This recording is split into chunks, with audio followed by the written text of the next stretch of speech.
Pathanamthitta റാന്നിയിൽ mini super മാർക്കറ്റിൽ കാട്ടുപന്നി ആക്രമണം. കടയുടമയായ ബീനയ്ക്ക് പരിക്കേറ്റു. കടയുടെ ചില്ല് തകർത്ത് കാട്ടുപന്നി ഓടിക്കയറുകയായിരുന്നു. അതിന്റെ ദൃശ്യങ്ങൾ നേരത്തെ പ്രേക്ഷകർ കണ്ടിരുന്നു. എന്തായാലും ആ കാട്ടുപന്നിയെ ഇപ്പോൾ തീർത്തു കൊന്നുകളഞ്ഞു എന്നാണ് ഇപ്പോൾ അറിയാൻ കഴിയുന്നത്. ഷിജോ കുര്യൻ ചേരുന്നു. ഷിജോ, അത് കാട്ടുപന്നി ശല്യമുള്ളൊരു മേഖലയാണോ? എന്താണ് ഇപ്പോഴത്തെ അവസ്ഥ? അവിടെ ആൾക്കാർക്ക് ചിരിക്കുന്നുണ്ടല്ലോ.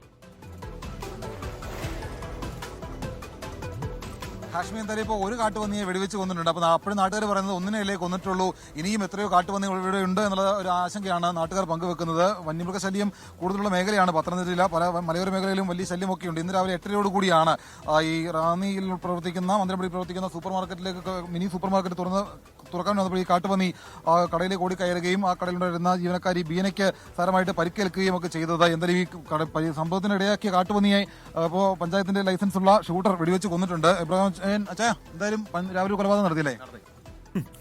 രാവിലെ വിളിച്ചായിരുന്നു, ചായ വിളിച്ചു. പുള്ളിക്കാരെ പ്രസാദ് പറഞ്ഞ ആള് വിളിച്ചു. നമ്മൾ അന്നേരം തന്നെ വന്നു. 1 മണിക്കൂർ സെർച്ച് ചെയ്തു, കണ്ടു, പിടിച്ചു. ഹാഷ്മി പറഞ്ഞതേ അച്ഛൻ പൊളിച്ചു എന്നാ പറഞ്ഞത്. ഓക്കെ നാട്ടുകാർക്ക് ആശങ്ക എന്നുള്ള ഒന്നിനെ മാത്രമേ കൊന്നിട്ടുള്ളൂ, ബാക്കി ഇനി കിടക്കിയല്ലേ ഇവിടെ? നമ്മൾ നോക്കും, ഇനി നോക്കും.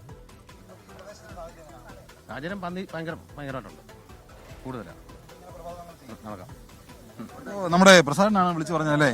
ഇപ്പൊ നല്ല ആരോഗ്യമുള്ള പന്നിയാണല്ലോ ഇത്. അല്ല, ഇതിപ്പോ തന്നെ ഒരു 75 കിലോ ഉള്ള ഒരു പന്നിയായി 150 കിലോ ഉള്ള ഒരാളിനെ എടുത്തു മാറ്റുന്നതിന് ഒരു ബുദ്ധിമുട്ടും ഈ പന്നിക്ക് ഉണ്ടാകത്തില്ല. കാരണം അതിന്റെ ശക്തി അത്രയാണ്. ഇതിന്റെ തന്നെ കണ്ടില്ല, തേറ്റ കണ്ടില്ല. ആ തേറ്റയ്ക്കാണ് ആ കടയിൽ കയറി ആ സ്ത്രീയെ ഉപദ്രവിച്ചത്. നമുക്കൊരു ഹൈവേ ആണിത്. ഇതെന്ന് പറഞ്ഞാൽ കാസർഗോഡ് മുതൽ തിരുവനന്തപുരം വരെയുള്ള ആളുകൾ ഇപ്പോൾ ഏറ്റവും സുന്ദരമായി പോകുന്ന ഒരു ഹൈവേ. വനമേഖലയൊക്കെ ആണെങ്കിലും അത് പോട്ടെ, പക്ഷേ ഇത് ഹൈവേ കൂടി പന്നിയൊക്കെ ഇറങ്ങി വരിക എന്ന് പറയുമ്പോഴത്തേക്ക് എത്രമാത്രം അപകടകരമാണല്ലേ? ഇതിപ്പോ രണ്ടാമത്തെ ട്രിപ്പ്. ഇതിനകത്ത് ഒരു കടയ്ക്കകത്ത് കയറി ഗ്ലാസ് കയർത്ത് മുമ്പ് കയറിയിട്ടുണ്ട്. പക്ഷെ ഇത് അതിന് ശേഷം ഇപ്പോഴാണ്. അപ്പൊ ഇത് തമ്മിൽ കുത്താറുണ്ട്. ആ കുത്തുന്ന പാട് ഇതിന്റെ ശരീരത്തുണ്ട്. അപ്പൊ അതില് ചെറിയ പുഴുവൊക്കെ പിടിച്ചിട്ടുണ്ട്. അപ്പൊ ഇതിന് വയലന്റ് ആയി എന്നുള്ളത് ഉറപ്പാണ്. തന്നെയല്ല, 1.5 കിലോമീറ്റർ മെയിൻ റോഡിൽ കൂടെ നടന്നു. അതിനിടയ്ക്ക് കടയിൽ കയറി ആ ചേച്ചി ആക്രമിച്ച ശേഷം ഇതിങ്ങനെ റോഡിൽ കൂടെ ഓടുവാണ്. അപ്പൊ ഓടി വെടിവെച്ച് പോകുന്ന ആശ്വാസം ഉണ്ടോ ഇപ്പോ? തീർച്ചയായിട്ടും. അത് ഈ ഷൂട്ടർമാർ പെട്ടെന്ന് എത്തിയത് കൊണ്ടാണ്, ജനങ്ങളും എല്ലാവരും ഒത്തുകൂടിയത് കൊണ്ടാണ് ഇത്ര എളുപ്പം നമുക്ക് ഈ അപകടകാരിയായ പന്നിയെ വെടിവെച്ച് വീഴ്ത്താൻ സാധിച്ചതെന്ന്.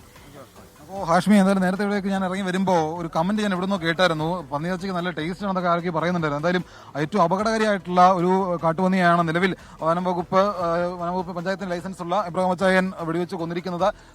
കൈക്ക് പരിക്കേറ്റ ബീനയ്ക്ക് ചികിത്സയൊക്കെ നൽകി കടയെ തുറന്ന് കടയിലേക്ക് കയറുന്ന സമയത്താണ് ഈ കാട്ടുപന്നി കടയിലേക്ക് ഓടി വന്ന് കയറിയത്. ചില്ല് തകർത്തകത്തേക്ക് കയറി അതിനൊക്കെ ബീനയ്ക്ക് സാരമായിട്ട് പരിക്കേൽക്കുകയും ചെയ്തിട്ടുണ്ട്. കാട്ടുപന്നിയെ കൊന്നു. നാട്ടുകാരെല്ലാം വലിയ സന്തോഷത്തിലും ആശ്വാസത്തിലും ഒക്കെയാണ്. കുഴപ്പമൊന്നുമില്ല, ഓക്കെയാണല്ലേ? പന്നിയെ മാത്രമേ കൊന്നിട്ടുള്ളൂ. ഇനിയും പന്നികളുണ്ടോ ഈ പ്രദേശത്ത്? അറിയില്ല, ഇവിടുത്തെ ഇനി നമുക്ക് അവസ്ഥ അറിയത്തില്ല.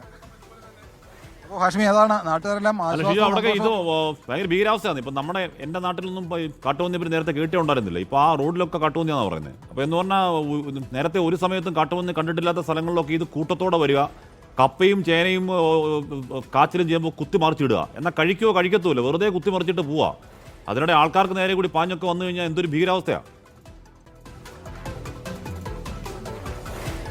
കാശ്മീർ അതിന് എന്തായാലും അതിന് ശാശ്വതമായിട്ടുള്ള പരിഹാരം ഉണ്ടാക്കേണ്ടതാണ്. ഇത്തരത്തിലുള്ള വന്യമൃഗങ്ങൾ ഇതിനെയൊക്കെ ക്ഷുദ്രജീവിയായി പ്രഖ്യാപിച്ചുകൊണ്ട് ഇതിനെയൊക്കെ വെടിവെച്ച് കൊല്ലാനായിട്ടുള്ള എല്ലാ നടപടിക്രമങ്ങളും വളരെ വേഗം തന്നെ പൂർത്തിയാക്കേണ്ടതാണ്. വനംവകുപ്പ് അതൊക്കെ പറയുകയൊക്കെ ചെയ്യുന്നുണ്ട്. പക്ഷേ ഇതിനെയൊക്കെ കർഷകൻ വെടിവെച്ച് വന്നു കഴിഞ്ഞാൽ കർഷകന് ലൈസൻസ് ഇല്ല, അതില്ല, ഇതെന്നൊക്കെ പറഞ്ഞിട്ട് കർഷകനെതിരെ വനംവകുപ്പ് കേസെടുക്കുന്ന സാഹചര്യമൊക്കെ പലയിടങ്ങളിലൊക്കെ ഉണ്ടായിട്ടുണ്ട്. എന്തായാലും ലൈസൻസ് ഉള്ള ആൾ തന്നെയാണ് ഇതിനെ വന്ന് വെടിവെച്ച് കൊന്നിരിക്കുന്നത്.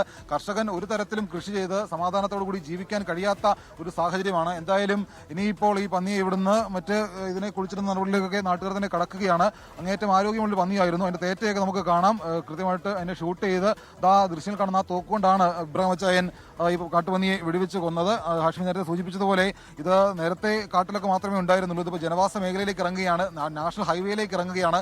പുനലൂർ മൂവാറ്റുപുഴ സംസ്ഥാന പാതയിലൂടെ ഏകദേശം 1.5 കിലോമീറ്ററാണ് ഈ കാട്ടുപന്നി സഞ്ചരിച്ചത് എന്നുള്ളത് കൂടിയാണ് അതിനകത്ത് വലിയൊരു കൗതുകവും ആശങ്കയും ഉണ്ടാക്കുന്നത്. മറ്റാരെങ്കിലും ഇതിന്റെ മുമ്പിൽ പെട്ടിരുന്നുവെങ്കിൽ അതിന് തേറ്റ ഉപയോഗിച്ചുകൊണ്ട് അത് ആക്രമിക്കുന്ന സാഹചര്യം ഉണ്ടാകുമായിരുന്നു. എന്തായാലും അങ്ങനൊന്നും ഉണ്ടായിട്ടില്ല. മറ്റ് കൂടുതൽ അപകടങ്ങൾ ഉണ്ടാകാതെ അതിനെ കൊന്നു എന്നുള്ളതാണ് ആശ്വാസകരം. ഹാഷ്മി, ഓക്കെ.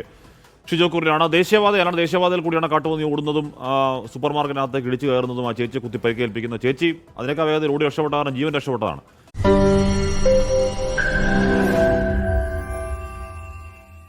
ലോകത്തെവിടെയായാലും ഏത് സമയത്തും 24 വാർത്തകളും ഓഗ്മെന്റഡ് റിയാലിറ്റി പാക്കേജുകളും എക്സ്പ്ലെയിനറുകളും വിശദമായി കാണാൻ ഞങ്ങളുടെ യൂട്യൂബ് ചാനൽ നിങ്ങൾക്ക് സബ്സ്ക്രൈബ് ചെയ്യാം.